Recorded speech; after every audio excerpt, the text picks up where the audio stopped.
Bueno, nací en el 1928, el 6 de julio, Francisco Gálvez Velasco, el lugar de nacimiento de aquí en la Alameda. ¿Qué recuerdos tiene usted de sus abuelos?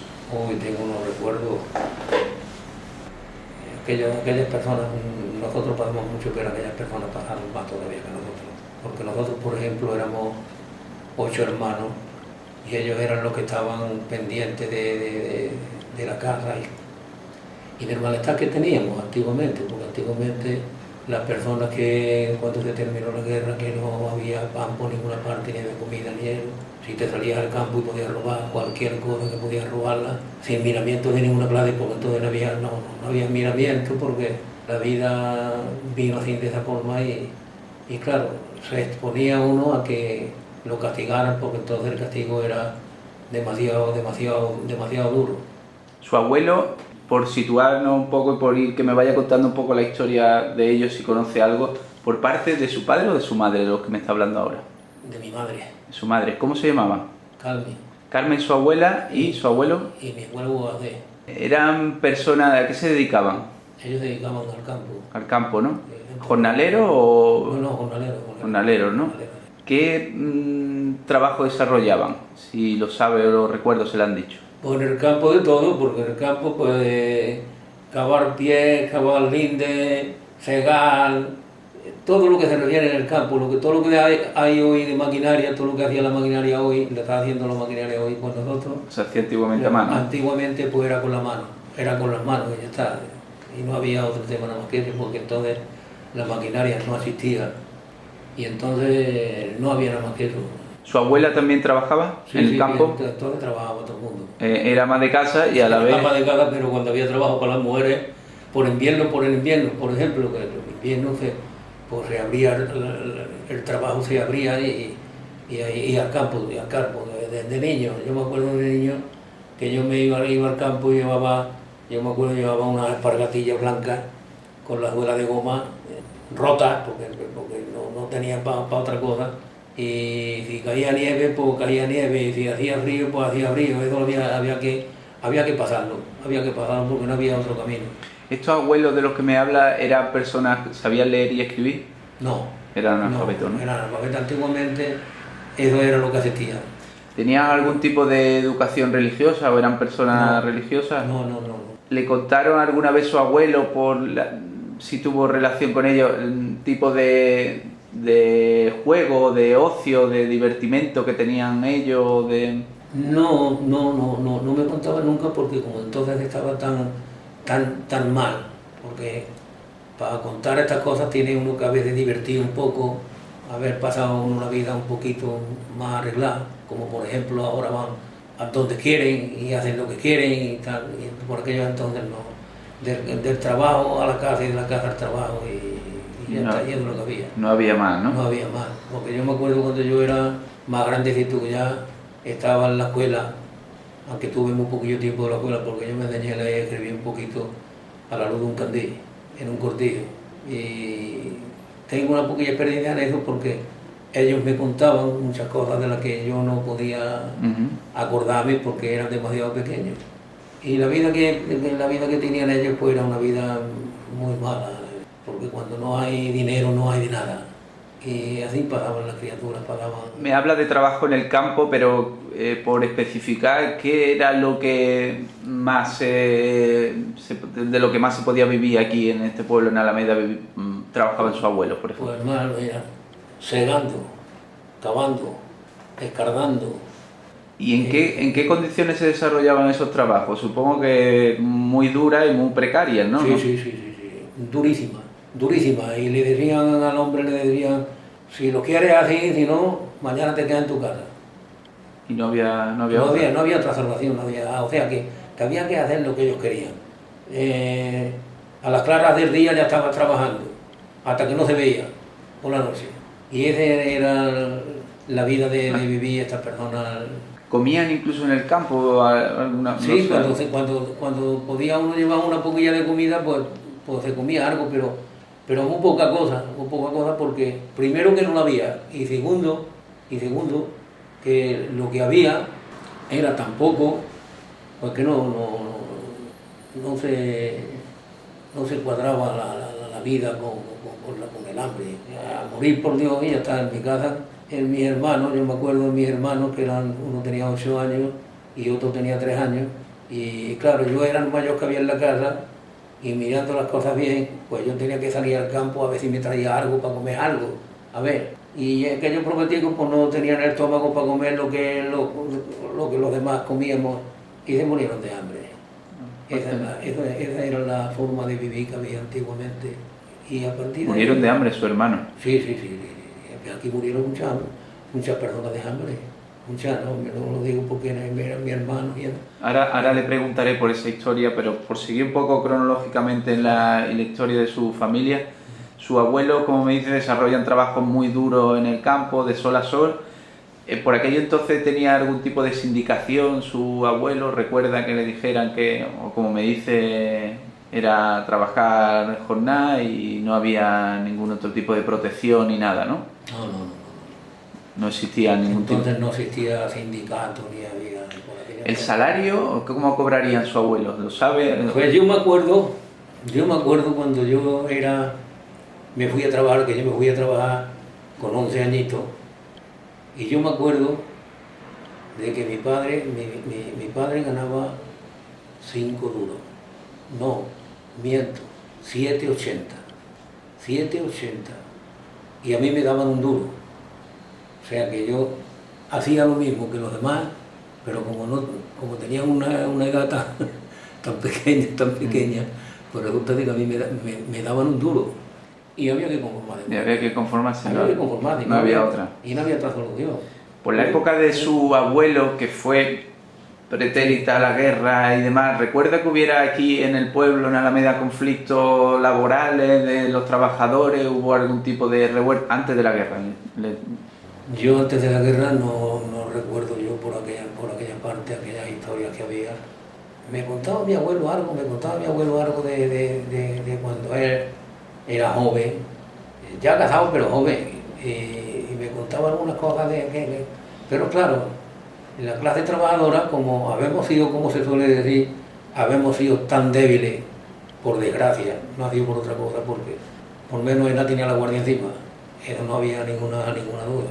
Te pillaban cualquier cosilla, a lo mejor rebuscando trigo, rebuscando cebada para un panecillo, y era mejor que no se tuviera. Sí, ¿no? ¿Y qué le contaba su abuelo? ¿Le contó que en aquella época también hubo algún tipo de revuelta de los trabajadores, o él alguna vez se rebeló contra su...? No me contaba a mí nada de aquello, porque yo le decía, yo cuando ya fui un poquito más grandecito, yo le decía, pero abuelo, y usted no se movía y no hacía huelga de niños y no podíamos. Me acuerdo yo que me decía, niños, si no podíamos, ¿qué íbamos a hacer? Claro. Teníamos que aguantar. Luego ya posteriormente, ya después de la guerra y eso, ya vino el sindicato y ya había otra forma de movimiento. Sí, ya hubo un poco más de posibilidades, ¿no? De posibilidades. Por lo que me cuenta, el nivel económico entonces de su abuelo era un nivel económico bajo, ¿no? Muy bajo, ¿no? De vivir prácticamente al día, ¿no? Sí, con un jornal y con... Sí. El día que había un jornal, había jornal, y el día que no había nada, pues no había nada. ¿Cuáles eran las condiciones domésticas de la casa de su abuelo? Malas. Allí había un plato, allí comíamos todo en el plato, en el platillo, lo que había en el platillo comíamos todo, y eso es lo que había, y no había otra cosa. Dormido, que nosotros éramos 8 hermanos y dormíamos por 8 hermanos, 7, otros en la cuna. No había las posibilidades que hay hoy de poder aguantar uno sin tener más hijos, pues las hay.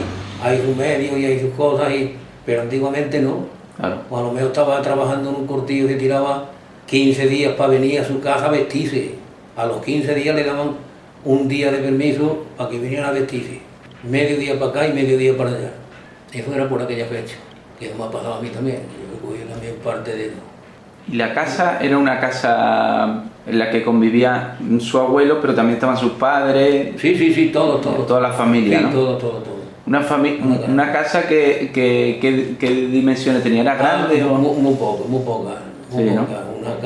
Una casa con un cuadrito así, por ejemplo, unas escaleras, otra camarilla en lo alto y allí dormíamos todos y ya está. Y en la de abajo, pues cocina, Sí, comedor. allí en la cocina, allí comedor, allí no había más que un cuadrito allí con una mesilla puesta allí y ya está, ese era el comedor. Claro, lo básico, ¿no? Sí, eso era... ¿En aquella casa hubo electricidad? Sí, había. Yo me acuerdo que había y me acuerdo ahora me ha recordado usted, me acuerdo que yo le tenía hecho a mi madre un ganchito ahí con un cordón, tenía 2 ganchitos para echarlo, porque venía la luz por ahí, por la vela del tejado. Sí. Y de la ventana de la cámara, Sí. pues resulta de que pasaba el cordón y ella cogía el cordón y lo echaba en lo alto del otro y ya teníamos luz. Teníamos luz pero robada, Claro. a ver si me entiende. Y un día, no me he olvidado en la vida, un día estaba una tarde estaba mi madre, porque al oscurecer era cuando mi madre ponía los cables y venía el electricista y dice que mira, dice Carmen, que se llamaba mi madre Carmen, dice Carmen, espérate mujer que me vaya. O sea, viví totalmente en la miseria, no era otra cosa, viví en la miseria.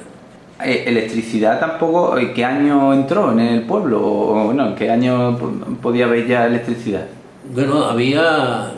En las casas que había, vamos. En las casas que había, bueno, en las casas las había de todas. En todas las casas había electricidad porque en mi casa, pues la electricidad que había era robada. Claro, era robada, no podía tenerla. Es que Claro. no había dinero para poder pagar aquello. Claro. Yo me acuerdo que teníamos una sola luz, que era esa cuando enganchaba, y ya está. Y con aquello ya nos arreglábamos para un candil con sus tortillas Y con el candil se movía, ¿no? Lo podían llevar. Sí, el candil lo llevaba aquí, lo llevaba allá y ya está. Pero con un candil. Y yo lo poquillo que sé de leer y escribir, pues Con ese candil, ¿no? con un candil en un cortillo. Y cuando llegaba por la noche, pues allí me sentaba en la mesa y allí cogía yo la cartilla o el libro primero que había allí, y allí escribía yo ¿sí? Y se aprendió prácticamente solo, ¿no? Ahora le preguntaré por eso también. ¿Agua corriente había en aquella casa compartida con sus abuelos? No, Ni en mi casa de mi abuelo ni en la casa de nadie. No había nada más ¿Cómo que se una apañaban? una fuente, y aquella fuente era la que abastecía a toda la calle aquí en este pueblo había 1, 2, 3 fuentes. ¿Y eso como para el día a día, cómo se apaña uno con una fuente? Había por aquello entonces asistían unos cántaros, que existen hoy también, los cántaros existen Sí. hoy también, bueno, y las mujeres pues cogían su caña, que ahí tengo yo todavía tengo yo ahí una caña de aquellos entonces, y cogía la caña y el cántaro y se iba a la fuente, enchufaba la caña al caño que había, o el caño que había estaba a una altura de que no la podía uno mirar alcanzar, y ponía el cántaro en lo alto de la pared de la fuente y enchufaba la caña al cántaro, ya está, y daba 2 o 3 viajes y ya apañaba acá, echaba allí los carderos donde fuera. ¿Agua para el día? Agua para irse manteniendo, ya está, otra cosa no. El agua que servía igual para cocinar que para bañarse, ¿no? Esa era la que había y de la que... Las condiciones higiénicas tampoco eran las mismas que hoy día, ¿no? Eso de bañarse, de ducharse y de bañarse, eso no lo conocíamos por aquello entonces. Era cada X tiempo, tocaba... Yo me acuerdo, perdón un momento, me acuerdo de que yo venía del Cortijo a los 15 días a vestirme a mi casa. Y llegaba y yo me acuerdo que tenía mi madre una palangana así, y allí me metía en la palangana y allí me daba ella por las espaldas y por me daba y la boca de agua allí por la cabeza, que ya está. Dentro de 15 días más, ¿no? Sí, ya para otros 15 días más. Y 15 días de trabajo, ¿no? Sí, bueno, de trabajo, pero de trabajo. Claro. Y venía uno lo mismo que como los animales. No sé. Hoy me cago un día como lo se escuche uno con la calor que hace, mañana huele. Sí. Y por aquello entonces no olíamos nadie, porque no olíamos lo mismo. Luego otra carencia que seguramente tenían sería el acceso a la sanidad, a los médicos. Cuando alguien se ponía malo, no era fácil acudir a un médico porque no había, ¿no? Este pueblo solo tenía un médico. Uno solo, ¿no? Yo me acuerdo cuando tenía uno, estando en el curtido, a mi padre le pegó un mulo, una patada aquí en el pecho. Un mulo de lo que teníamos trabajando, arando.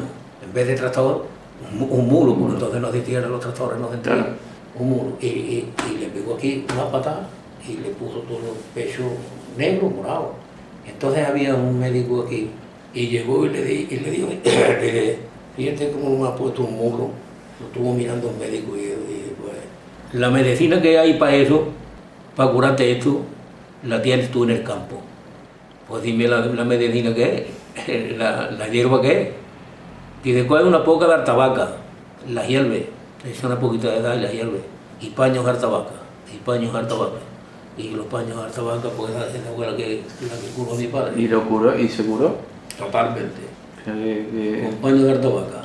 O sea, si es que precisamente es que iba al médico y por aquel entonces había una medicina tal cual, pero una cosa muy lejana. Yo creo que por este tipo de historias la gente entonces también sería mucho más dura, porque hoy le pega una patada a un mulo en el pecho y va a una urgencia y le cuesta recuperarse. Si nosotros éramos duros lo mismo que los peñones, duros como las piedras. Claro. Porque trabajábamos como bichos, como animales. O sea, que aquello no tenía otra cosa que era que aquello, que ibas a trabajar por la mañana, te ibas a medianoche y venías a medianoche y eso es lo que había, y quería aquello bueno, sino siempre trabajo duro, porque el campo es, todo lo que hay en el campo es un trabajo duro. Claro. Y eso es lo que nosotros hacíamos, lo que hacen hoy los tractores, pues era lo que hacíamos nosotros a mano. Antes a mano. A mano. ¿Qué labores hacían, por ejemplo, volviendo otra vez al tema? Me ha dicho, por ejemplo, la de segar, la de escardar, todo este tipo de labores son muy duras de estar continuamente agachado. Durísima. ¿Qué materiales existían entonces que luego se fueron mejorando? Me refiero, antes trabajarían a lo mejor con una azada, ¿no? Y hoy día ya hay otro tipo de mecanismo. Sí. Entonces, ¿qué era lo indispensable en el campo como herramienta? Pues nosotros teníamos la zahilla, el pico, la hoz, el escardillo, cosas que no podían faltar, ¿no? Que no podían faltar porque eso era el sistema que había para el trabajo. Claro. Y esas cosas, pues y eso es lo que se hacía antes, y hoy eso se hace todo mecanizado y todo. Ya lo hace un tractor. Ahora no hay ninguna pega.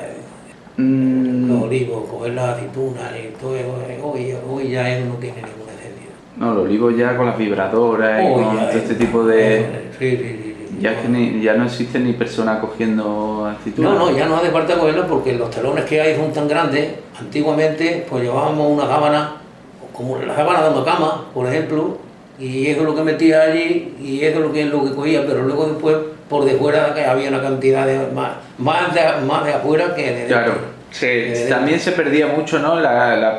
Se hacía a mano, pero no era tan efectivo y tan productivo como hoy, que hoy el rendimiento se le saca mucho más, ¿no? ¿Dónde va a parar? Yo tengo 8 semanas que me en tierra de olivo y resulta de que va mi yerno, mi hija y mi Juan, y este muchacho que estaba aquí con nosotros, 2.000 kilos de aceituna.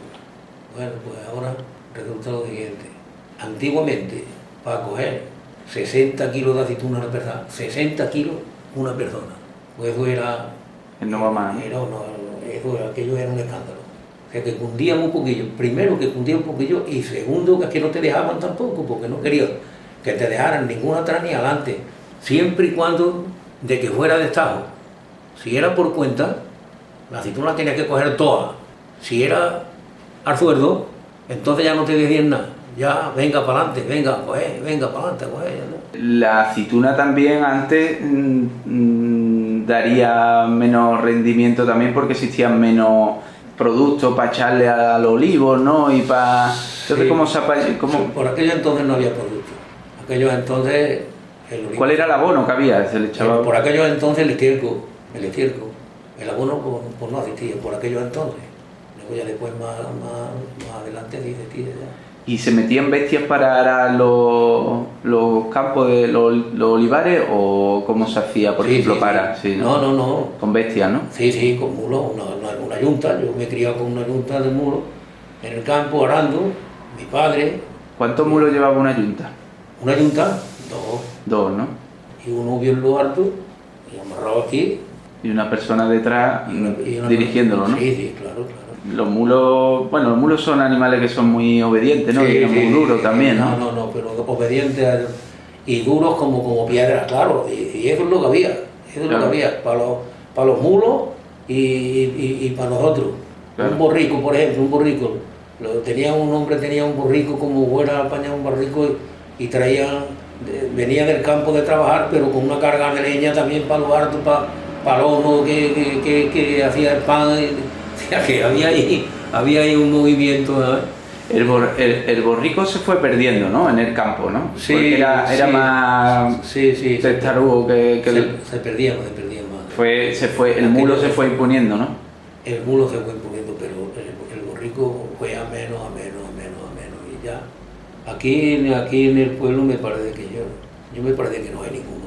Que no quedan ya. Borricos no hay ninguno aquí. Y siguiendo por ese tema, ¿y tenían en su casa tenían animales para desplazarse al trabajo o iban andando? ¿O los animales eran únicamente para trabajar? No, los animales eran para trabajar. Sí, al campo andando. ¿Los animales dónde los tenían? Pues a lo mejor lo tenían en el patio. Tenía allí una chocilla hecha en el patio para que no desmojara, y ya está. Y es lo que había, un pije brillo hecho así para darle de comer al animal. Y ya está. ¿Qué comían estos animales? Mayormente la comida que traía del campo, hierba. Pues hierba por aquello entonces, como llovía tanto, por todas partes había hierba. Y entonces cogía el lajo, pim pom, y apañaba allí un saco de hierba, ya tiene el burrico para comer. Con un saco echaba un par de días, ¿no? Sí, un par de días. Sí, porque un burro o un mulo comen también. Sí, comen mucho, hombre. Necesita unos pocos de kilos de... Porque quiero decir que tiene un mantenimiento también, un animal, ¿no? Sí, claro, hombre. Y cuando había que se ponía mal o lo que sea, era mal asunto, ¿no? O se curaba o se moría, porque los veterinarios aquí estaban escasos. También, ¿no? Estaban escasos aquí. Ya que hemos tratado de eso, voy a contarles, ¿no? Sí, claro. Y resulta de que un día venía yo de muchacho, tenía yo 8 o 9 años, y venía un hombre con 5 o 6 vacas, venía de esta parte para esa parte de Sevilla, para aumentarlo bien, de la parte de Granada, por ejemplo, para que fuera más para acá de Granada, bueno, de esta zona a aquella. Y tuvo el hombre la mala suerte de que se le murió una vaca allí, y al parar del pueblo, para allí, para aquel lado, se le murió una vaca, y claro, el hombre... Yo me quité ar de leña, la tiré al suelo y voy en busca del hombre. Y ya el hombre, pues claro, dice, oye, hay algún veterinario aquí, digo, ¿y qué hay un veterinario? La vaca fue que reventó. Comió una hierba que no era buena para los animales y reventó. Y entonces yo le dije dónde vivía y el hombre vino y preguntó y le dijeron, pues mire usted, está sitio y fue allí con el veterinario. El veterinario fue con un cochecillo que había por aquellos cochecillos muy antiguos, que había, bueno, muy antiguos, por entonces éramos modernos, pero sí, pero ahora ya...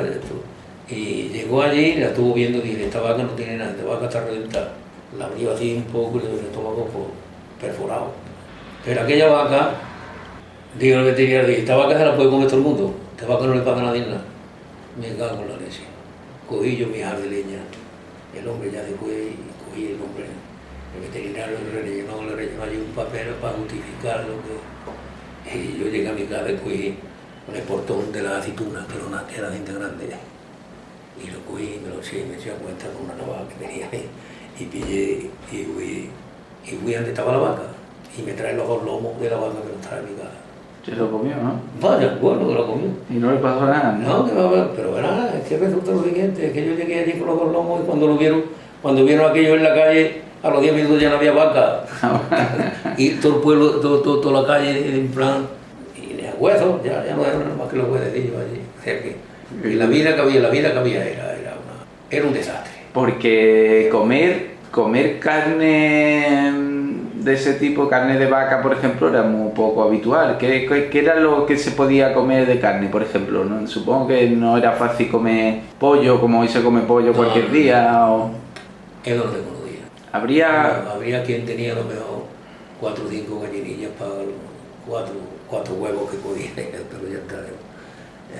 Y el cerdo, ¿no? Que se hacían matanzas. El cerdo que había matanzas, aquí en este pueblo que murieron los pocos, con un cerdo. En el pecho ese que va a Octacó es para ir al Sotillo. Ahí al final del pecho, a mano derecha, en la acera de la derecha, por encima del estanco, un estanco que hay. Ahí vivía uno que tenía un comerciante, uno que tenía una tienda de cochinos y de eso para matar cochinos y vender cochinos. Y mató 3 cochinos, un día mató 3 cochinos, pero no pasó por el veterinario, nada más que 2. El otro no pasó por el veterinario y tenía la trichina. Yo no sé si usted ha sentido de la trichina. Y aquí murieron 4 o 5 en el pueblo por la trichina. En Palenciana también murieron, en Antequera también murió otro, en el ejército también murieron gente. Claro, todavía existe, que yo sepa, una persona de aquellas que comieron cerdo. Claro, entonces pasaba que se propagaba una epidemia de estas, se extendía rápido, porque no había medio para pararla. No.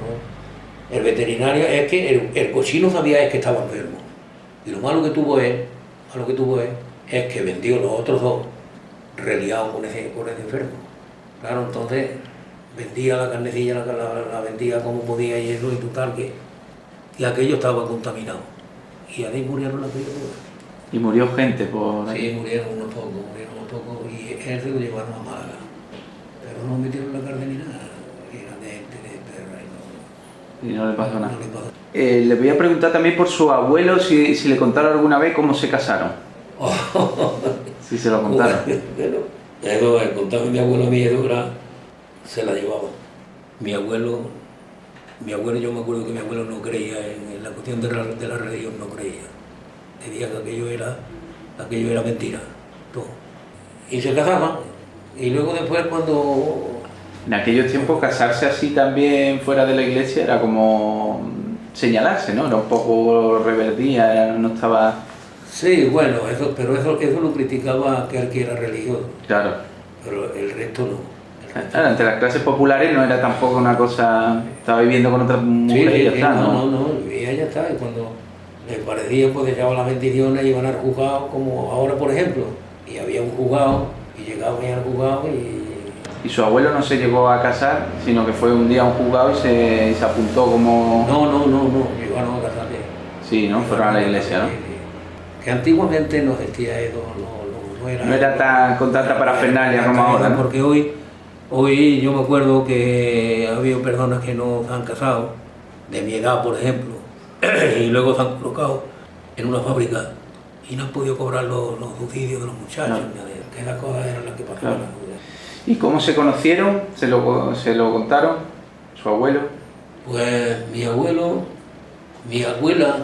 me acuerdo que ascendían de la parte de Granada, Maracena, Capalacena, de un pueblecillo ahí de la parte de Granada. Y ella era de aquí, y ella, como vino de allí de Granada, pues no sé, pues se conocieron y se casaron. Se gustaron y se casaron. ¿Qué hijos tuvieron? ¿Qué número de hijos? Mi abuelo yo lo conocí a 2 tíos míos, uno de la Argaida y otro de la Alameda. Nada más que a esos conocieron. Luego ya con mi madre y mi padre y ellos ya éramos 8 hermanos. 8 hermanos. Ellos no, supongo que su abuelo no le pudo dar a sus padres educación de colegio ni nada de eso, ¿no? Eso no desconocía. Aquí yo me acuerdo que había aquí un colegio pequeño y mayormente aquí el colegio lo ocupaban los niños de la familia con potestad, ¿no? Del que tenía dinero. Y el resto... Aprendían como podían, ¿no? ¿Qué papel tenía entonces la época de su abuela la mujer? Que supongo que sería muy parecido al de la época de su madre, e incluso al de su época, ¿no? La mujer, ¿qué espacio tenía en la vida? El espacio que tenía era muy débil. Era muy débil porque cuando una mujer se levanta por la mañana y se encuentra con las paredes y se encuentra con 3 o 4 niños, la vida es muy triste. Eso es muy triste. Eso el que lo sabe es el que lo ha pasado. Y los padres llorando sin tener que darle, pidiendo por la calle. Cuando se enmendaba un poquillo la situación, era cuando estaban los trigos ya que ya estaban, ya le podían comer, el trigo ya le podía coger y machacarlo, y sacar harina y hacer un pan. Entonces por aquellos entonces sí, nos metíamos los muchachos en los trigos había cachapados y cogíamos las espigas, y cogíamos un saco de espigas aquellas, los machacábamos. La miseria, totalmente la miseria, ya está, y eso no había. Y una madre pues sufría eso el doble, ¿no? Uy, la madre para reventar le faltaba poco. Unos cuantos de ellos, no tener que dar y acostarlos sin comer, y amanecer y no tener para darle de comer. Aquello era triste. Pero resulta lo siguiente, resulta de que por aquellos entonces los trigos los vendían ellos. Pues claro, quien tenía los trigos eran ellos. Los trigos los vendían ellos, las de balas los vendían ellos. Los garbanzos los vendían ellos. O sea, ellos se quedaban para el sustento de su casa, pero el resto lo vendían. Lo vendían a los que tenían dinerillo, porque en mi casa no se podía comprar aquello. Y los padres sufrían mucho. Aquello era mismo de ver. Y luego vino la guerra. Ahora después le preguntaré por la guerra. ¿Qué valores le transmitieron su abuelo, que luego supongo que se lo transmitirían sus padres, de cómo había que ser en la vida, de cómo había que comportarse, de cómo tenía que ser un hombre? Bueno, por aquellos entonces había otra forma distinta a la de hoy, porque resulta de que antiguamente los hombres que había antiguamente y las mujeres que había antiguamente eran personas sanas. Yo me acuerdo que mi abuelo me decía a mi niño, tú que no le hagas daño a nadie porque eso tal cual, que no es, eso es malo, porque te critican y tal, que te entusiasman por el camino que tenías que ir. A pesar de la parte del analfabetismo tan tremendo que había y tan grande, pero luego después tenían un cerebro para decir esto está mal y esto está bien. Valores, supongo, de disciplina, obediencia, todo eso también lo recibió usted como herencia de su... Sí. En aquellas condiciones precarias, de todas maneras, había que ser muy disciplinado, ¿no? Porque a las 10 de la noche, yo ya con novia, a las 10 de la noche tenía yo que estar acostado. Y lo mismo yo que el resto. A las 10 de la noche ya no había nadie en la calle. Todo el mundo acostado. Salíamos a la calle para que nos ayudaran a trabajar. No era con otra forma, nomás que salía y el manijero pues te pillaba y te... Francisco, Pedro, Juan, Antonio, mira, mañana si te quieres venir conmigo vamos a cavar pies de olivo, vamos a cegar, vamos a hacer lo que hubiera que hacer. El manijero era la persona que contrataba a la gente. Exactamente, mandaba por el dueño. El manijero tenía que ser una persona que tenía que haber mucha gente detrás de él, ¿no? En aquella época, sí. adulándolo un poco. Claro. El manijero era el hombre que llevaba los hombres a trabajar. Y uno había más bueno, otro había más malo, pero vaya que ese era el que estaba ocupado en esas cuestiones, ¿no? Porque yo he sido una persona que he sido cumplidor de mi trabajo, pero luego he sido una persona que no me he callado, no me he podido callar. Y hasta llegar el momento de ponerme aquí en un hueco, porque entonces estaban los señoritos en un sitio solo, en un bar, ahí en medio, donde está la fuente, ahora cuando pasa usted para allá, donde está la fuente, enfrente de la fuente, ahí había un bar que era el bar de los ricos, ahí no entraban los pobres para nada, y no estaban obligados. Llegaba el manijero, le pagaban las personas que había allí y no entraba de obreros nada. Y yo no me aguantaba de que después de que ganar poco, te querían robar también. Sí. Y yo no era partidario de aquello y yo denunciaba y entonces había un sindicato, era el sindicato vertical, que ya Franco puso un sindicato vertical, vaya que yo. Pero vaya que yo dos denuncias que pude aquí, dos denuncias que curé, porque era mío aquello, no era por otra cosa, porque era mío. Pero claro, al poner la denuncia y eso, pues ya estaban todos en complot de que a mí el manijero no me avisara. Y le decía a los manijeros, a fulano que está, a Francisco Gálvez, que no la avisé, sabiendo ellos positivamente que yo era una persona que yo cumplía con mi trabajo. Y resulta de que me tuve que ir de aquí. Se tuvo que ir del pueblo porque no había forma de trabajar. Me tuve que ir. Resulta de que el alcalde que había me conocía bastante bien a mí. Y me dice, respecto a lo que estamos hablando, me dice, pásate por el ayuntamiento que tengo una carta, quiero que la leas. Y aquella carta vino de Lérida, de un canal que le llaman el canal de Terme, que se estaba haciendo el canal. Y les harían falta personal cuando pedían, por los pueblos pedían gente. Total, que yo como no me avisaban a trabajar, pues yo me tiré a la calle y apañé 42 hombres. 42 hombres para ir aquello. 42 hombres para llevármelos allí a trabajar. Hice una lista con 42, me fui a Málaga, me hicieron una lista de embarque, que entonces por aquello entonces asistía a una lista de embarque de pobreza. Y, o sea que el viaje no me costó nada. Que viajaban en zona de mercancía o algo, ¿no? En el tren. Ah, en el tren. En el tren. Cogimos el tren aquí en La Roda y fuimos a parar y no me costó nada. Pero allí pasaba lo mismo, allí a robar. ¿A quién? Al desgraciado, al pobre. No nos pagaban el sueldo de los muchachos, lo que estábamos calados, teníamos muchachos. Bueno, pues nada, yo al segundo mes estaba allí y digo, que yo voy allí a la oficina que me paguen los 2 meses de mis hijos. Y yo, bueno. Yo lo digo, yo voy. Ahora, sin informar follones, porque los follones, los que les toca perder siempre somos nosotros. Yo voy a por lo mío. Y luego después veremos a ver para dónde tiro. Bueno, pues sí.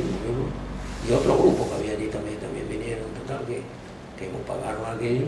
Y entonces yo tiré para Lérida, para Tarragona, que tenía una hermana yo en Tarragona, y allí me fui. Y allí me coloqué a trabajar en una obra, con un cuñado mío. Y ya a los 4 o 5 meses de estar allí vine, ya por Navidad, vine por mi familia y me la llevé allí me tiró 30 años. 30 años está usted viviendo en Tarragona. En Tarragona. Y ya porque los médicos ya me echaron para acá, porque aquello es muy húmedo y a mí aquello me perjudicaba mucho. Bueno, pues ahora le preguntaré también por toda aquella experiencia suya. Vamos a seguir un poco, que me vaya contando un poco sobre su familia. Su abuelo me dice que tenía algún tipo de ideas políticas. No, que yo me acordara, no. Y luego asistían a algún tipo de actividades sociales fuera de lo que era el trabajo diario, eso me refiero a que iban al teatro, al cine. Supongo que no, porque lo que usted me está contando... No, entonces no asistía. Es una vida muy sencilla y muy precaria, ¿no? Aquí no sé. Yo me acuerdo la primera vez que echaron aquí una película, era yo, Cecilio D. Y yo no vi. Me acuerdo que cayó aquí un avión por esta zona. La primera vez que vimos aquí por aquí una avioneta, una avioneta de aquella, y ahora mismo también hay también. Y pasó por aquí y aterrizó ahí aterrizó porque o que le acabó la gasolina o lo que fuera, que aterrizó. Y entonces me acuerdo yo que mi abuelo me llevaba a mí de la mano y fuimos a la avioneta era para ver la avioneta, que no sabíamos lo que era una avioneta, no sabíamos, que yo no sé cómo lo digo por aquí. Y me llevó. Estuve viendo una avioneta porque no sabían. Pero no había en su casa, que usted recuerde de pequeñito, ¿había radio o había...? Oh, la radio. Llegó mucho después, ¿no? La radio vino ya mucho después, la radio vino ya... ¿Años 50? ¿La guerra ya había radio por aquí? Sí, había radio porque yo tenía un vecino y no me dijo nunca cómo preparó aquella radio, pero que él tenía una radio. Ya éramos ya grandes gente, Y nos poníamos a escuchar la Pirinaica, nos metíamos allí en un patio que tenía allí abajo y poníamos en la radio de bajito, porque entonces antiguamente la Guardia Civil se dedicaba de noche a poner los higos en las puertas a ver si escuchaban la Pirinaica. La buscaban. ¿Y usted recuerda de haberla escuchado en los años, esa la Pirenaica, años 40, 50, ¿no? Sí, antes. ¿Antes de...? Sí, antes de la guerra. ¿Antes de la guerra? Sí, un poquito antes de la guerra. Sí. Bueno, ahora le voy a preguntar un poco por sus padres y más adelante por usted. ¿Sus padres fueron personas con escuela de algún tipo? No. ¿Analfabetos también? Analfabetos perdidos. ¿Tuvieron su padre o su madre educación religiosa No. No eran personas tampoco... No. ¿Ni con ningún tipo de hábito religioso? No. ¿No iban a misa nunca? No, yo no lo conocí nunca en vida. ¿Pero bautizado y...? Sí, bautizado y eso sí, legalmente sí, por eso, porque había un juzgado, que era una persona lo que había allí, pero bueno, aquella persona pues, llevaba aquella contabilidad de los... y estaban ¿Le contaron sus padres qué juegos tenían ellos de pequeños? ¿Con qué se divertían? O... No, porque yo me acuerdo cuando yo era chicuelo y cogíamos los niños de la calle, cogíamos un saco y lo envolvíamos así y cogíamos una cuerda y la realidad muy era la pelota que teníamos. Era la pelota, Era la pelota que teníamos. Claro. Que no existía eso. ¿Cuál era el trabajo de su padre? Por lo que me ha dicho también de trabajador del campo, ¿no? Sí, del campo totalmente. ¿Él desarrollaba algún tipo de trabajo en el campo especial que no hacía su abuelo, por lo que él era conocido o que tenía más habilidad? No, mi padre era un hombre de los que sabían llevar el campo de abajo arriba. Criado en el campo y a cargo de personal siempre. Era un hombre muy cumplido y era un hombre que...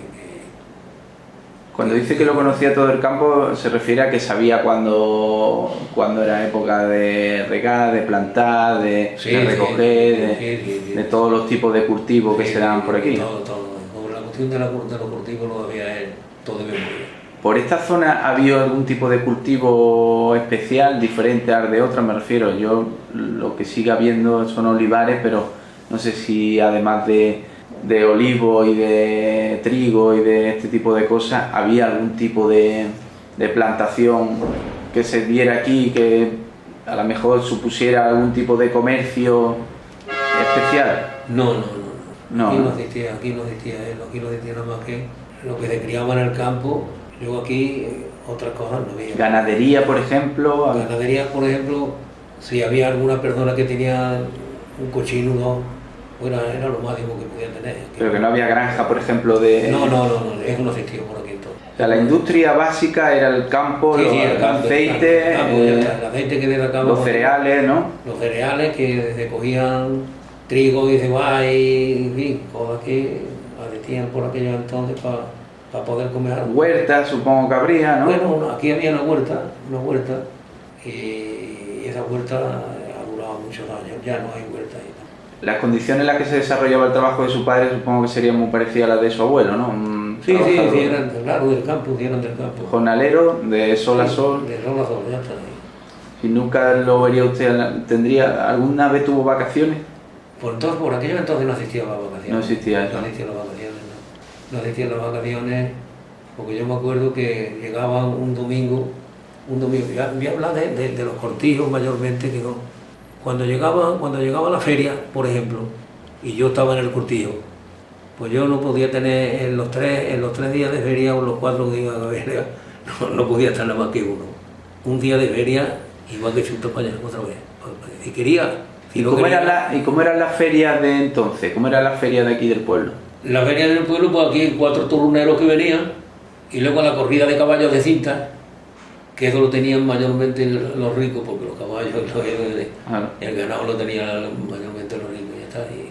Y ahí en la cuesta esa que arriba que tiene, que va a pasar antes para allá, para el Sotillo, sí. Esa cuesta arriba, desde abajo hasta arriba, ahí estaban las cintas puestas, y por ahí pasaban los caballos cuando les pertenecían. ¿Y en qué consistía aquello? Porque hoy día, aunque le parezca a usted extraño, habrá niños que no sepan qué es lo que es una carrera de cinta. Hoy sí se sabe, hoy día, aquí mismo, aquí detrás, aquí habrá ahí unos 500 metros ahí de carretera que está en Moyana, y ahí hace 3 días... Siguen haciéndolo, ¿no? Sí, ahí mismo lo hicieron. Y consiste en correr y en colar Sí, una sí, lanza la cinta por ahí, llevaba el pedazo de paladín y la cinta pues lleva un vuelo aquí y por ahí corriendo, y el que coge más puede ese ha ganado. Ese ha ganado. Y eso es lo que había prácticamente en la feria. No venían orquestas. No, eso no existía. La música, había música entonces. No. Yo me acuerdo que venía aquí por aquellos entonces una bolaera, le decían bolaera, dando vueltas a la bolaera. Pero era una circunferencia pequeña, poquilla cosa, que yo era poca cosa, pero bueno. Para los niños, ¿no? Para los niños. Eso daba vuelta, ¿no? Como si fuera... Sí, se subía el que tenía una perrilla o el que tenía una perra gorda, porque yo entonces... Se subía. Él subía, el que no tenía no se subía. Claro. Su padre fue una persona, un trabajador concienciado, o sea, con ideas, pertenecía a algún sindicato, tuvo idea política de algún tipo. Me acuerdo de una vez, cuando empezó el sindicato, me acuerdo que me decía anoche, estuve un rato en el sindicato, pero bueno, luego cuestión política no sabía, de la cuestión política no sabía nada. Iba al sindicato porque entonces empezó aquello, A moverse, ¿no? A moverse un poquito el sindicato y eso. ¿Eso en qué año? Yo de allá por los años 40 y pico, por ahí. Después de la guerra, ¿no? Después de la guerra de... ¿Antes de la guerra hubo algún tipo de movimiento sindical aquí en el pueblo? La gente estaba... Antes de la guerra. Antes de la guerra. No estaba la cuestión bien, porque resulta de que por aquellos entonces la vida era mala, y entonces por aquellos entonces se temía mucho a la autoridad. Y ya le digo, ese sindicato, pero aquellos sindicatos era una cosa pasajera, aquello se juntaban ahí a lo mejor 4 personas o 10 personas, pero ya está. Y no iba, la mayoría de las veces a lo mejor no iba a ningún sitio aquello, ¿no? No iba a ninguna parte, eso era aquí en el pueblo y ya está. Claro. Aquellas personas que hay de punta, políticamente, pues mira, pero ya está. ¿No? Le contó su padre, bueno, el nivel económico es el mismo que el de su abuelo, supongo, ¿no? Mucha necesidad, mucha precariedad. Eso era todo lo mismo. ¿Su padre tenía algún tipo de medio de transporte? No, andando. Andando a todos lados, ¿no? A todos lados andando. ¿Tenía que hacer algún desplazamiento largo a otro pueblo? Andando. ¿No tenía caballo ni...? No tenía... Caballo por entonces era también poco habitual, ¿no? Pues un poquito habitual que el que tenía un caballo es porque tenía dinero. Y nosotros íbamos al campo, mi padre, le digo de mi abuelo, que la capacha, a lo mejor con una cebolla, a lo mejor con 2 tomates, y ya está, y eso es lo que podía llevar. Y ya está, y andando para allá, andando para acá, con alcantarilla, cuenta de agua, y ya está, y no había tonterías. ¿Su madre era también de aquí del pueblo? Sí. ¿Le contaron cómo se conocieron ellos? Ellos, por eso que le digo que mi padre viene de la Argaida. Mi abuelo, ya digo, he dicho antes que ya venían de la parte de Granada. Y antes las mujeres, lo mismo que los hombres, no se hablaba, apenas se hablaba de aquellas cuestiones de pueblo. Se hablaba muy poquillo. Sí, los noviazgos serían muy poco... Es que no había conocimiento suficiente para comprender lo que eran las cosas. No lo había, es que... ¿Qué conocimiento voy a tener yo cuando yo me he criado? Yo estaba en la escuela, nada y menos, y en un cortijo, un candí allí, una libreta, y ya está, y otra cosa no había. Su padre conoció a su madre, se casaron, ¿y cuántos hijos tuvieron? 8, ¿no? Me dice que una de las circunstancias más dolorosas, más penosas de su vida es que atravesaron por épocas de hambre. Sí, muchas. ¿En qué año recuerda usted de haber faltado en su casa de la comida? Pues mayormente del año 40 para acá, era en mi casa y en todas las casas, porque por aquellos entonces la vida, cuando se terminó la guerra fue cuando vino la gorda. Cuando se terminó la guerra, aquello era fatal. Antes no recuerda usted que en su casa por lo menos había algo de rutina de trabajo y no faltó la comida. ¿O sí? Hombre, había temporadilla que estabas trabajando. Si estabas trabajando siempre se comía algo, que era poca cosa porque se ganaba muy poquillo dinero y era muy poca cosa. Pero vaya que si se estaba trabajando, pues se comía más o menos, se comía algo. Le voy a preguntar ahora por su experiencia personal. Usted me dice que no tuvo ningún nivel de escolarización, sino que aprendió por su propia cuenta lo que sabe, ¿no? Sí, sí. De leer y escribir. ¿Eso cómo se hace? Eso fue muy sencillo. Muy sencillo. Y muy No difícil. es sencillo, pero es sencillo. Porque yo llegaba del campo del Cortijo, al Cortijo, por ejemplo, y allí teníamos un candil en la cocina, andábamos allí a lo mejor 5 o 6 personas, o 7 u 8 días los que vinieran. Y yo me ponía allí con la libreta y la cartilla, A, E, I, O, U, la L, la E, la P, la... O sea, yo empecé por el libro más pequeño que había. Y a partir de ahí, pues yo me fui engolosinando y mira, y algo aprendí por lo O sea, menos. usted era autodidacta, por sí mismo aprendió. Sí, lo poquillo que sé yo, no, de escuela nada. ¿Eso le daría alguna satisfacción del tipo que a lo mejor había otros niños que ni siquiera sabían leer o escribir de su época, ¿no? No, mucho. Yo es que me ha gustado siempre eso, y bueno, y he aprendido algo, ya está. Y para algo le valdría, ¿no? También, en aquellos tiempos donde... Sí, hombre, sí, me valía, sí. Luego ya más tarde ya me valió. Para escribir alguna carta, ¿no? Sí, escribía cartas y... Medios para estudiar y eso, lo que tenían una libretilla, un lápiz... un lápiz y pum, ni bolígrafo, porque entonces no existía el bolígrafo, no existía nada más que el lápiz. El lápiz es una pluma que la metía en el tintero y ya está, y por aquello escribía allí lo que... ¿Y papel? ¿Había papel? O cómo? Papel, libreta así como era que te traía, Había, ¿no? Había libreta de... ¿Usted tuvo algún tipo de educación religiosa? Me dice que en su casa no había costumbre no desarrolló ningún hábito religioso, ni le tuvo apego ahí a... nada. Me dice que de juego estaba la pelota, ¿no? Esa es la pelota que hacíamos nosotros con un trapo, con un saco y la liábamos y ya está, ¿no? ¿Y algo más? ¿Qué más juegos que recuerde de su infancia? Sí, me acuerdo de uno que hacían, que esto lo hacían los herreros. Cogían un cardero y le quitaban el alambre que tenía.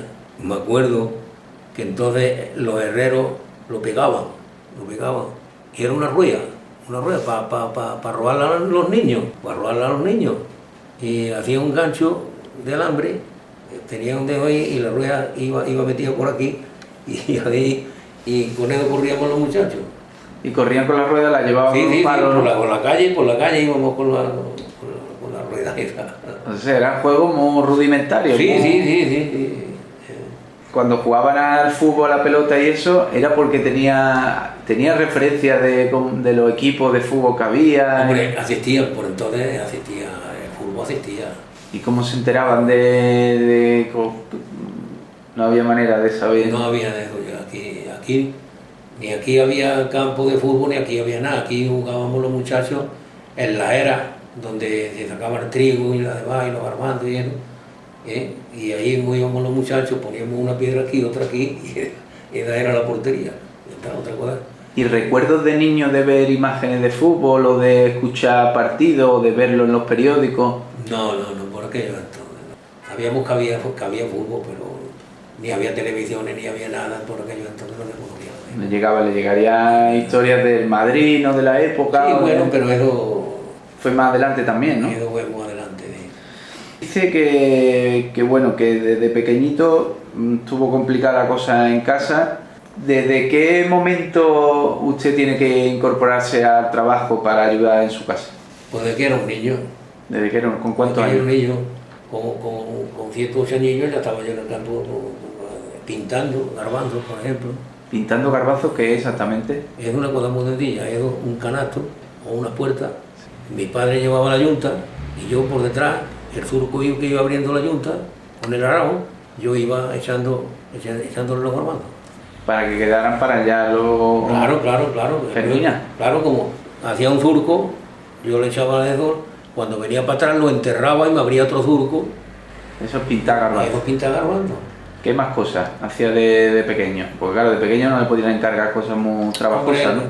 Yo cuando empecé a trabajar era, no digo que yo ganaba un duro, cuando ganaba yo 780 yo ganaba un duro. O sea que trabajo forzado es que tampoco podía, porque no tenía fuerza suficiente para poder ejercer aquel trabajo. Luego ya cuando ya voy para mayor... Ya empezó a desarrollar los trabajos normales del campo, ¿no? Los de segar, ha hecho de todo. De todo, ¿no? Del campo de todo. Todo el trabajo que... De todo. ¿El más duro de todo? El más duro todo era duro. Pero la siega, la cava de pie, de hacer hoyo de olivo... Cava olivo, ¿no? Cava de olivo... Eran los trabajos. ¿Y los que más le apetecían o le parecían más ligeros, más fáciles o que mejor se encontraba usted o le parecía más...? Lo mejor que había siempre en el campo, trabajando lo más sencillo, para mí era la yunta. La yunta arando y uno con su arao haciendo el surco y el otro día con el otro arao enterrando el surco, que era un trabajo todo el día andando. Eso por descontado, era todo el día andando. Pero bueno. Pero no era tampoco tan pesado. No era tampoco tan pesado. Claro. Cuando empieza a ganar dinero, ¿qué hace con ese dinero? ¿Lo aporta en la casa o lo tenían? Entonces ya usted se iba guardando algo para cuando... No, yo iba a toda la casa. Sí, ¿no? Tenía que poner en la casa porque no había... Es que entonces, por aquellos entonces, lo que decía el padre y lo que decía la madre, lo que había y ya está, y no había otra solución. La cuestión esta tan desagradable que me ha contado de los hermanos que se puede decir que murieron por haber sufrido momentos de hambre extrema, esto es así, ¿no? ¿Qué pasa? Que el estómago, cuando falta habitualmente... Había cosas que unos los podíamos comer y otros no podían comer. Se moría un burro, por ejemplo, y lo tiraban. Y allí íbamos a coger carne del burro aquel, y en mi casa, pues dos hermanos, pues no querían carne, con todas las hambres que tenían, pero no querían carne. No podían comerlo. Y el resto de la casa, pues sí, pues comíamos carne. Cogía a mi madre y lo ponía en una olla de agua, un cacharro allí con agua, y lo echaba ahí unas pocas de carne del burro aquel, y los ancochaba, como se suele decir. Lo limpiaba bien y lo arreglaba y aquello como lo comíamos, ya está. Y no había otra cosa. Y los probeticos, pues, después de que no podían, no tenían, murieron de hambre. El que era un poco débil físicamente lo pasaba mal. Mal. Yo no pasaba mal, pues ya ves tú, le pasaba mal. Pero que yo me comía, yo le metía mano a lo que fuera, la hierba y a lo que fuera. ¿Qué cosa ha comido que hoy día son impensables de comer? Bueno, pues el trigo, la cebada, las habas, hierbas del campo. Y todo eso me está diciendo crudo, ¿no? Claro, sí. Eso crudo todo, ahí no había otra cosa, eso crudo, ahí no había... En ocasiones me ha contado que también tenían que llegar a robar, ¿no? Porque no había para comer. Sí, había que salir a robar lo que pillaba porque no había nada y tenía...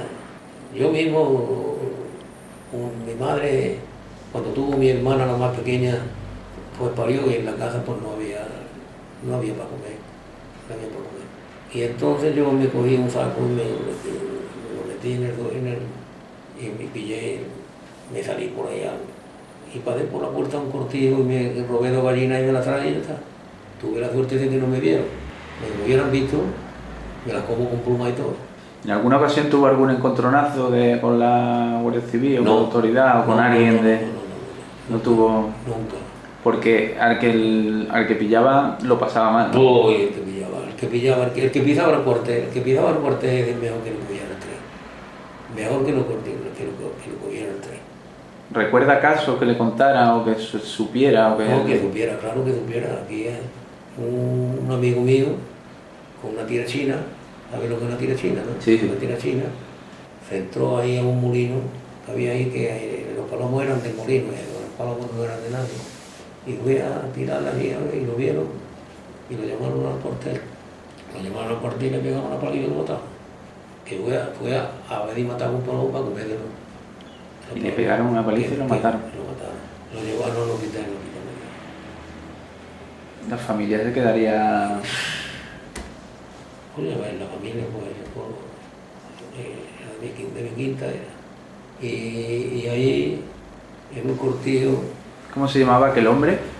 Manuel. Manuel, ¿no? Y nada, y había que confirmar con aquello porque no había otros medios económicos para ver, ya está. Y luego usted sigue viviendo en aquella situación tan dramática, los años de la hambre y demás. Ahora le preguntaré un poco por sus recuerdos de la guerra, exactamente de la guerra, pero le voy a seguir preguntando por aquello. Y sigue desarrollando estos trabajos hasta que le ocurre eso que me ha contado antes, de que tiene que irse. ¿Eso ya estaba usted casado cuando se tiene que ir? Sí, ya estaba casado ya. ¿Y cómo lo hace? ¿Se tiene que ir con toda la familia? No. Al principio se fue solo, me dijo, Me ¿no? fui solo. Y luego ya se fue con toda la familia. Fui solo y de Lérida pasé a Tarragona. Me interesa mucho saber, porque se tira 30 años allí en Cataluña. Sí. Un poco cuál es la experiencia de un andaluz porque hasta ahora la verdad que los que he entrevistado nunca he tenido la oportunidad de entrevistar a un emigrante que haya regresado, que son muchísimos en Andalucía, sí. Pero cuando se fueron muchos andaluces allí en los años 50, que sería cuando usted se fue, ¿cómo llegaban allí? ¿Cómo eran recibidos? ¿Cómo veían Andalucía desde la distancia? ¿Cómo fue aquello? Cuando se empezó ahí, pues resulta, voy a hablar de Barcelona, que eso pasaba en Barcelona. Aquello, hubo también personas que salieron aquí con sus hijos y sus mujeres y llegaron a Barcelona andando. Tardaron 3 o 4 meses en llegar a Barcelona. Pero bueno, allí han muerto y allí hay todavía vivo, en Barcelona.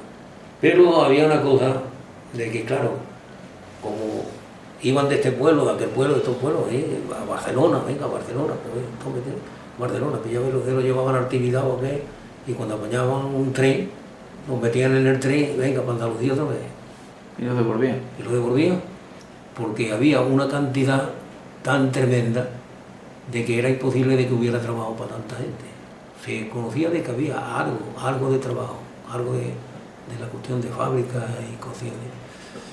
Se empezó por ahí y se lo traían otra vez aquí a Andalucía. Llegaban en unas condiciones, supongo que lamentables, porque si habían salido de aquí porque no tenían nada y allí llegaban. Pidiendo después de un pueblo, donde le daban un café. ¿Cómo fue el recibimiento de aquellos andaluces emigrados? ¿Se recibieron bien o era un poco visto como...? No lo recibieron muy bien. Hubo, según contaban ellos, a mí no me pasó eso, porque yo no llegué nunca ahí a Barcelona. Pero yo tengo amigos de los que estuvieron allí y están aquí hoy, que viven bien, porque luego con todo el malestar que había y todo aquello de güey, prosperando poquito a poco, y el que tuvo la suerte de que pillaba una fábrica, pues ese lo ha pasado bien. Es que ya la vida ya se le inventó ya, y durmiendo en las calles, en los puentes, en fin, de una forma malísima. Y sí, eso pasó en Barcelona. Y el que tuvo la suerte de poderse colocar en una fabriquilla de fuera, que una fábrica, pues ya por lo menos la comida la ganaba diariamente. Pero los que no, aquí... ¿Qué vieron ustedes allí o qué vio usted, por ejemplo? Porque llegó a una ciudad que era más o menos grande, ¿no? Tarragona era bastante más grande que Alameda en su momento, con más prosperidad. Que supongo que sería un shock para un andaluz de campo llegar de repente a una ciudad. ¿Qué cosa le llamaba la atención? Yo fui a trabajar a la construcción, que yo había trabajado en mi puñetera vida en la construcción, pues yo a trabajar en la construcción. Y ya está. ¿Y qué cosas veía allí en la ciudad que les chocaba? ¿Qué cosas de la cultura de la cultura de Barcelona? Pues resulta lo siguiente. El catalán, hay buena gente, pero hay mala gente. Y nosotros hemos estado en varios sitios y unos habemos sido buenos y otros no habemos sido tan buenos. O sea que hay entre ese sistema hay un punto de que no era. Yo tenía la misma enfermedad que lo que estaban en Barcelona, allí en Tarragona. A mí no me faltaba nunca en Tarragona el trabajo. Siempre he tenido trabajo de sobra. Porque hay una persona que cumplió, donde quiera que una persona cumple, pues aquello es admirable. Allí al trabajador se le respetaba más, se le tenía más en cuenta sus derechos y... Sí. Había más progreso, ¿no? Estaban más adelantados, sí, ¿no? Más adelantados. Yo para Barcelona estaba más adelantado que Madrid por aquello entonces. ¿Qué cosa vio usted en la ciudad que no había visto nunca y que sería aquello un poco anecdótico, ¿no? El ver semáforo, el ver... Aquello entonces había una farolilla aquí, otra farolilla allá y otra más para allá, pero poca luz. De noche poca luz. ¿Y qué se echaba en falta en la distancia de su tierra, de su pueblo? ¿Qué es lo que echaba en falta un andaluz emigrado? Hombre, la falta la tenía, porque cuando uno está acostumbrado a lo suyo, pues luego después viene una doble vida que mirándolo bien, estás pensando en que has mejorado un poco tu vida, pero tiene otra cosilla de que como no éramos toda la familia los que estábamos allí, que no íbamos parte de la familia, la otra se quedaba aquí y aquello pues no te olvidaba tampoco, aquello no te olvidaba.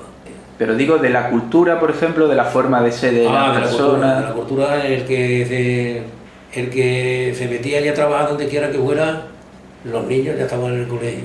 Sí. Los niños al colegio. No, digo, de la cultura me refiero a de la forma de ser de los andaluces, por ejemplo, ¿era diferente a la de los catalanes o no veía usted tampoco diferencia?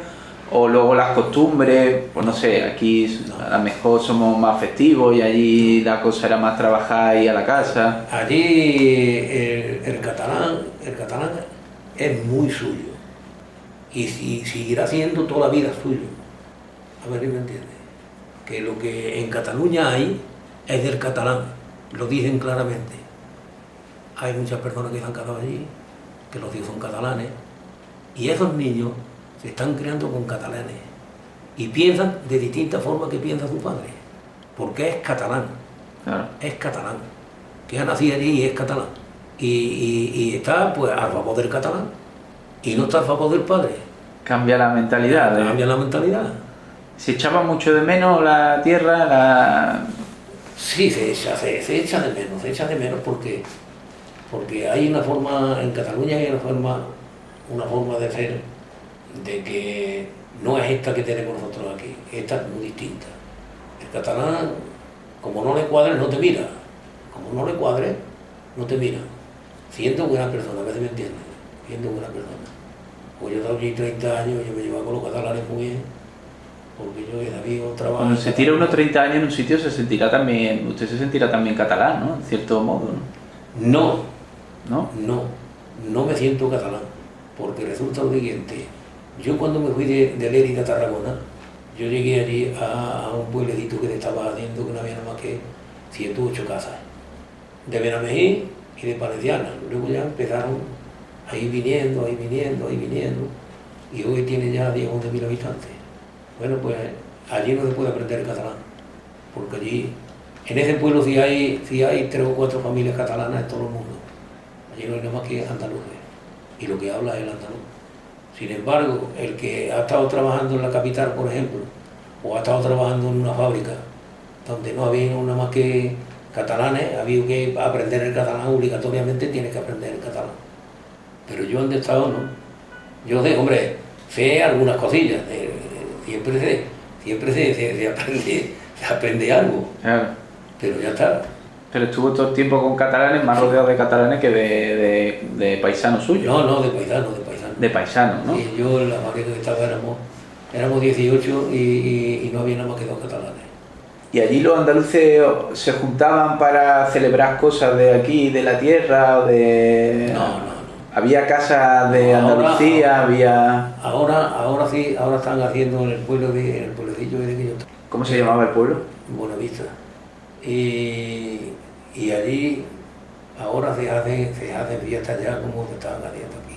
Pero que se ha tardado unos años en poder Que eso, ir averiguando. esa forma de aquí de divertirse y de celebrar, que tenemos muchas fiestas y eso, allí no es tan habitual, ¿no? ¿O no era? Tiene parte de sí, tiene parte de lo que es la fiesta aquí y lo que es la fiesta allí. Que hoy ya las cosas, como por ejemplo Navidad, llega Navidad, coño, y todo el mundo, feliz fiesta, feliz Navidad, el día de la Navidad. Sí. Y por ejemplo, echaban de menos cosas de aquí, de la tierra, como, pues no sé, el clima, las fiestas de la feria, porque a lo mejor las ferias de allí eran diferentes, el cante flamenco, no sé si recordaban, escuchaban y les recordaba su tierra. El pueblo que yo estaba no, el pueblo que yo estaba era todo andaluz. Era como si estuvieran en Andalucía, todo andaluz, ¿no? todo allí, en catalán no había más que 2 o 3. La cocina era igual. La cocina, todo igual. La gastronomía la misma, ¿no? Igual allí al pueblo donde yo he estado 30 años, igual, y allí te ponen tu copa de vino con tu tapa. Los catalanes no te ponen tapa. Tú llegas allí y te tomas. Aquello se pone así, los domingos. Claro, porque de catalanes. Los catalanes van a ver aquello, claro. A comer allí, van a comer. Claro. O sea, es de distintas formas. Ustedes hicieron una especie de colonia allí, en aquel pueblo, una colonia andaluza en Cataluña. No era tampoco que se mezclaran, sino que llegaron y prácticamente Sí. llevaron su cultura allí. Sí. Allí hay 3 o 4 familias catalanas y cuando están en la calle, si se tropiezan ellos, que se conocen, hablan el catalán, pero para ellos. Luego, a lo mejor llego yo y ya dejan de hablar el catalán, ya echan otra conversación, ya Claro. andaluz. Se le trató, porque allí se le llamaba charnegos, ¿no? A los... Charnego. ¿Eso era despectivo? ¿Tuvieron alguna vez, sintió que lo trataban despectivamente o a los andaluces que usted conoció allí los trataban un poco por debajo de lo que era el ciudadano catalán? Yo, en la misma capital, trabajé muy poquillo, porque yo en la construcción me estaba más bien fuera de la capital, con gente de aquí, de la parte esta de Andalucía, por ahí. Y luego había sitios de que te ponías a hablar con los catalanes y siempre pillaba algo. Y había catalanes que podía bregar con ellos, buenas personas, ¿me entiendes? Que entendían, se daban cuenta de lo que nosotros habíamos hecho en Cataluña, porque en Cataluña hay que darse cuenta la cantidad de millones de pesetas que habemos rendido los andaluces. Eso hay que fiarse, Claro, Cataluña empezó a crecer, y vengan fábricas, y claro, venga a colocarse la gente, y bien, claro, aquí no comían y allí comían, pues allí están. Claro. Allí están. Y yo me vine a los 30 años, porque entre los médicos y mis hijos, pues me hicieron de comprarme aquí un solar y de mi casa y ya está. Y ya se vino para acá. Y ya me vine para acá. Y me quedé muy bien. Y no me vengo para acá, ya estaba yo en el otro lado. Pero contento, ¿no? No. Ah, en el otro lado se refiere que lo mismo hubiera estirado la pata, ¿no? Sí. Si yo me quedo allí, yo estoy a... Porque le sentaba más la humedad, ¿no? Porque aquello era muy húmedo y yo estaba mal del pecho. Le voy a preguntar ahora por un acontecimiento que se atravesó en la vida de tanta gente como usted de aquella época y que supongo que sería muy fuerte y muy dramático en este pueblo como en tanto otro. ¿Usted recuerda el primer día que estalló la guerra? ¿Cómo se lo dijeron? ¿Cómo lo conoció? ¿Cómo se dio cuenta? Cuando estalló la guerra, pues los muchachos, porque la guerra nació en el 36, ¿no? Sí. En el 36. Yo nací en el 28, yo tenía 8 años. Y claro, nosotros, los muchachos, pues cuando víamos de que se llevaban la gente a la guerra, pues decíamos los muchachos, montábamos los muchachos y decíamos, vaya, pues ahora vienen por mi padre, y ahora vienen por mi padre, y por otro, ahora vienen por mi padre, y de quedaban sin padre. Unos volvieron y otros no volvieron. ¿Pero recuerda la primera noticia o el primer fogonazo que usted tiene de que le dijeron estamos en guerra o cuál fue? ¿Cómo se dio usted cuenta que...? No, los muchachos nos enteramos todos, los muchachos de guía nos enteramos, claro. La mayoría de los padres eran padres de los niños que estábamos allí y se los llevaron a la guerra y claro, pues mi padre se la llevó a la guerra, el otro a la guerra. Y claro, nosotros no teníamos mucho conocimiento de eso, pero nuestras madres tenían más conocimiento, eran de más edad. Y decían, veremos a ver qué vuelve, veremos a ver qué viene, veremos a ver qué matan. ¿Su padre fue a la guerra? No, le pilló más mayor, ¿no? Me pilló más mayor. Se quedó en el vino. Casi estuvo a punto de ir. Sí, casi a punto, una quinta o dos. ¿Cómo fue cómo recuerda que se desarrolló la guerra aquí en el pueblo? Aquí en el pueblo ¿Fue muy cruenta, fue muy violenta? Sí, aquí sucedieron cosas que no tienen que haber sucedido, porque resulta de que aquí cuando estalló el movimiento, los mandos que había aquí eran de izquierda, y el alcalde que había era de izquierda.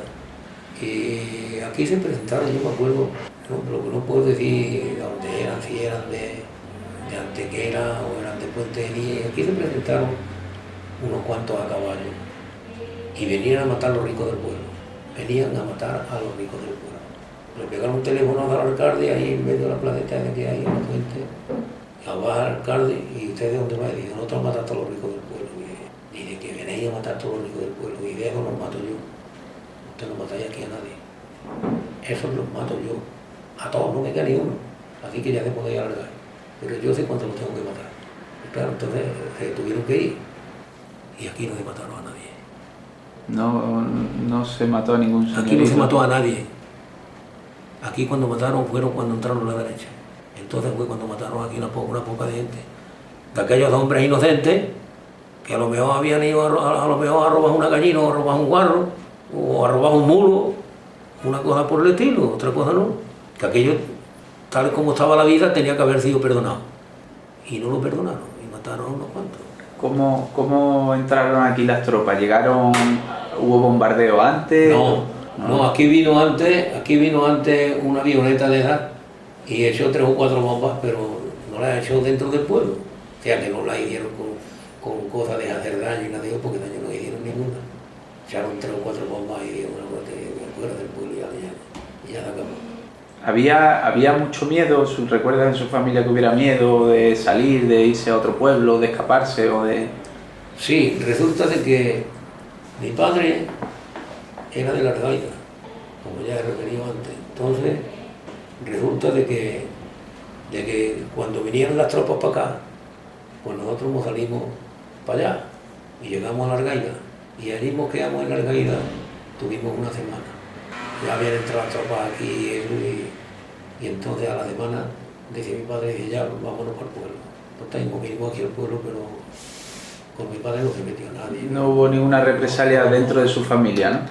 ¿Y cercana a su familia conoce alguna historia de gente que represaliaron, o que mataron, o que pelaron, o que...? Sí, había gente, me quiero recordar que había gente, como había de ver, que hicieron daño, que no tenían que haber molestado tantas personas como molestaron.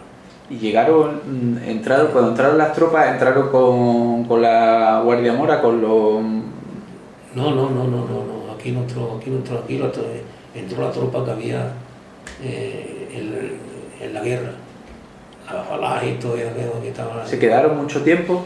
No, sí, iban de paso, iban en los pueblecillos, estos no se entretenían de quiera. Claro. Estos paraban en los pueblecillos, ¿Y en qué cambió el poder político entonces? Porque, bueno, pues luego pasamos a una dictadura en la que todo era mucho más rígido, por decirlo de alguna manera blanda. Sí. ¿En qué se traducía eso en la vida doméstica normal?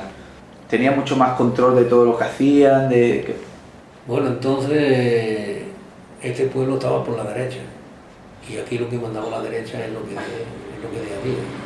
La derecha es Luego ya hubo otro alcalde, ya mandaron la derecha aquí y ya pues, los mandos de la derecha eran lo que hacían y decían. Pero lo que ellos mandaban, lo que decían ellos, bueno o malo, lo que decían ellos. ¿Y eso suponía que tuvieran que, pues no sé, los hábitos religiosos tenían que empezar a ser más, que se vieran más de cara a los demás, o ir a reuniones, manifestaciones, o de tipo de apoyo a la dictadura? ¿En qué eso se notó en el pueblo? ¿Hubo...? No, se notó en el pueblo porque los mandos eran ellos mismos. Y entonces lo que ellos decían es lo que había que hacer. Ya yo le hablo de mí, la denuncia que yo pude para yo cobrar lo que yo tenía que cobrar, pero eso lo hacía yo. Eso lo hacía muy poca gente, ¿no? Luego no había gente que te acompañara y por eso yo estaba mal visto aquí en el pueblo, pero vaya, a mí daño de pegarme ni de hacerme daño, pues, no, a mí no, nunca. Yo siempre he ido con la legalidad y ya está. Y me... Afectó como me ha dicho, afectó a su nivel de vida, ¿no? En la guerra. La posguerra se notó una progresión en las condiciones de vida, ¿o fue muy lenta aquí? No, fue muy lenta. Se sufrió, yo creo que demasiado tiempo. No se tenía que haber sufrido tanto. Demasiado tiempo. La clase rica tomaron unas medidas que aquello era malo para todo el mundo. Era malo para ellos mismos. Y para nosotros que no teníamos nada, pues más todavía. ¿Usted cree que no se fomentó el progreso, ¿no? A lo mejor el que se avanzara, se industrializara el campo y se... De eso nada. Más bien que se estancara. Más bien caía. Más caía que antes. Porque tú ves que estábamos martirizados por ellos mismos. Pero ya no teníamos aquella cosa del trabajo que teníamos por aquellos entonces. Luego después los mismos trabajos ya no los hacíamos con aquella facilidad que lo hacíamos antiguamente. Porque ya ellos se comportaban malamente también. Había abusos de poder, ¿no? Lo que quiere usted decir. Sí, había mucho de poder. Y aquello de... Ya no cuadraba aquello. Ya parábamos uno por la vera de los otros, ya no nos mirábamos siquiera ni a Dios, ni... Y este es un pueblo que ha sido siempre muy noble, siempre... hola, Dios, tú, ¿qué? Claro, siempre con la buena... ¿Se vivió con rencor y con...? Hubo quien, porque cuando aquí fusilaron las personas que fusilaron, pues entonces, claro, ya se creó un rincón, aquello era... ¿Fusilaron a muchas personas aquí del pueblo? Aquí, sí, mataron unos pocos. No sé lo que es el número, no sé yo, pero mataron unos cuantos. Me parece que este muchacho que va a llegar al Sotillo, me parece que... ¿Mataron a algún familiar o...? Sí, al padre. Ese sindicato era el sindicato que teníamos nosotros, los trabajadores. Eso fue ya en la época de Franco. Y entonces resulta de que, claro, yo soy una persona que soy un poquito curioso, no mucho, pero un poquito curioso, por llevar anotado el trabajo que yo hacía con un capital. Lo llevaba anotado. Por ejemplo, la cogida de la aceituna. El olivar que estaba bien labrado, ese tenía un precio la aceituna. Coger la aceituna. Y el que estaba mal arreglado tenía otro precio, porque se cogía menos aceituna, estaba más entorpecida. Bueno, pues cuando llegaba la hora yo lo llevaba anotado todo lo mío, en mi casa yo lo llevaba anotado, el pedazo fulano este tanto, y este tanto, y este tanto, y este tanto, y lo llevaba todo anotado. Pero ellos luego, cuando llegaba la hora de la verdad, de ajustar las cuentas, lo hacían a su favor. El bueno lo pagaban como el malo. Pero bueno, y yo les decía, pero vamos a ver, si este es bueno, tiene su precio, que yo tengo los kilos aquí cogidos. Y este es el malo, que tengo aquí los precios también del malo. ¿Por qué me quieres pagar? ¿Para qué me quieres hacer la cuenta a tu favor? Lo que tenga este precio me lo paga a este precio, y lo que tenga estos kilos me lo paga a estos kilos, al precio que le corresponde. Yo creo que iba con la legalidad, no iba a mentirle ni mucho menos. Claro, estaba defendiendo las condiciones del trabajo. Pues ya está, pues nada, pues hasta me echó a la calle y todo. Bueno, pues llama a la calle. Me voy al sindicato, que había en el sindicato un primo suyo. Digo, Juan, mira que me pasa esto. Mira, tengo tantos kilos cogidos de tu sobrino, de tu primo. tantos kilos buenas y tantos kilos malas, y me quiere pagar la buena por la mala. Entonces yo pierdo ahí un dinero, y no estoy de acuerdo con eso. Bueno, porque lo tuve que denunciar. Y fuimos al sindicato, y es claro, había una variación de un precio al otro, y me lo tuvo que pagar. Claro, si era mío, si estaba puesto en el sindicato así. Que estaba baremado así, ¿no? Claro. Que lo que estaba mejor tenía un precio más bajo, porque se podía coger más aceitunas. Y el que estaba peor, pues el precio era peor, porque claro, en realidad era peor. Y me quería pagar uno como el otro. Digo, no, hombre, no. Cada pedazo tiene su precio. Su precio, porque este ha cogido tantos kilos y tiene tantos precios, y este tantos kilos el precio. Tú me lo pagas a mí, como está puesto en el sindicato, ya está. Y me pudieron el Wicó, que fue cuando tuve que ir a... Se tuvo que ir y emigrar por aquello. Tuve que ir a Málaga a arreglar los papeles para ir a Lérida.